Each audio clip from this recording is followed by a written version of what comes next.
Welcome to our final module on language model fragility. So far, we've spent a lot of time digging into why these incredible models can be, well, so fragile. Today, we're going to flip the script. We're focusing completely on the solutions, how we can actually build more robust and trustworthy AI. But before we jump in, just a quick but important heads up. This is the last module in our 10-part series. Everything we're talking about is an overview based on a really detailed report by Virtualization Options LLC, and it's meant as general guidance. You know the drill, this isn't legal or financial advice, so please always chat with your own pros before you take any action. And remember, we're really just scratching the surface of what's in the full report. All right, so here's our game plan for today. We're going to start with why data quality is an absolute must. Then we'll get into the nitty-gritty of today's best practices. After that, we'll zoom out and look at how to build a solid framework, peek over the horizon at what's next, and wrap up with what your part is in all this. Sound good?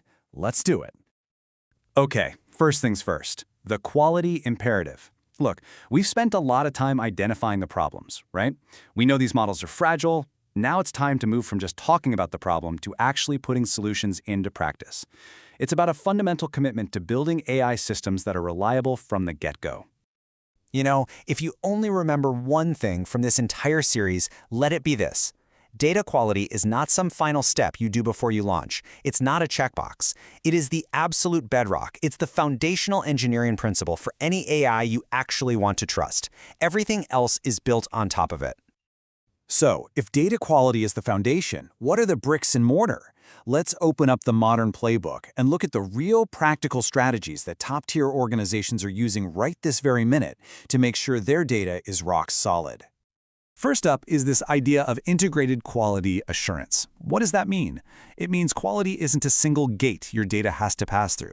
No, it's a series of checks embedded everywhere. Think of it like a defense in depth. From the second data comes in, all the way through training, and even when the model is live, you are constantly checking, constantly validating. Next is a huge mindset shift for a lot of people. It's quality over quantity.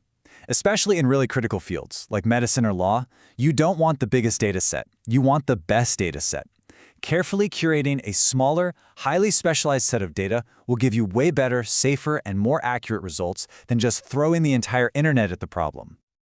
I love the slide because it shows the answer isn't AI or humans, it's AI times humans. It's a team sport. On one side, you have the AI, which is an absolute beast at handling huge amounts of data with speed and consistency. But it can miss the subtle stuff, the nuance. That's where people come in. We're slower, sure, but we can catch those really complex, context-specific errors that an AI just wouldn't see. The winning strategy? It's a hybrid.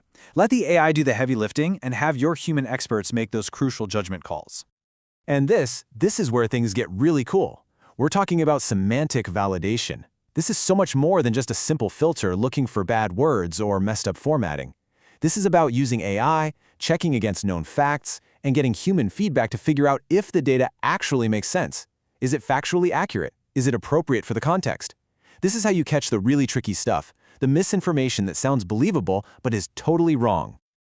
Okay, so those are some awesome individual practices. But to really make a difference, you need to build them into a solid, resilient framework. So let's look at the 4 pillars that hold the whole thing up. These 4 are the keys to the kingdom for a robust system. First, data provenance. You have to know where your data came from and what's been done to it. It's crucial for debugging. Second, adversarial testing. You have to be your own worst enemy and actively try to break your model. Find the weaknesses before someone else does. Third, versioning and rollback, because hey, things will go wrong. It's inevitable. You need a big red button to instantly go back to a version that works. And finally, explainability. You can't fix a black box. You have to invest in tools that let you see why a model is making its decisions. We've talked about what we're doing now. So what's coming next? This field is moving at an incredible pace. So let's put on our future goggles and take a peek at what's just over the horizon.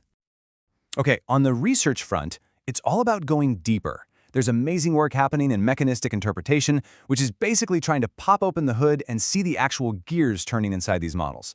Then you've got causal learning, teaching models the difference between these two things happen at the same time, and this thing causes that thing, and, super important, factuality-grounded training, which tries to tie every piece of a model's knowledge back to a source you can actually check.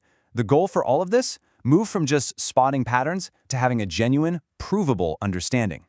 And out in the real world, you're seeing this push from 2 directions. From the top down, you've got formal regulations coming, like the EU AI Act, which are going to require strict data governance. And from the bottom up, you've got the community itself, with groups like the Partnership on AI coming together to create shared best practices to lift all boats. So we've covered a ton of ground. Practices, frameworks, the future. After this whole series, what's the one big idea, the final takeaway you should really walk away with? Honestly, it all boils down to this. The winners in the age of AI won't just be the ones with the biggest models.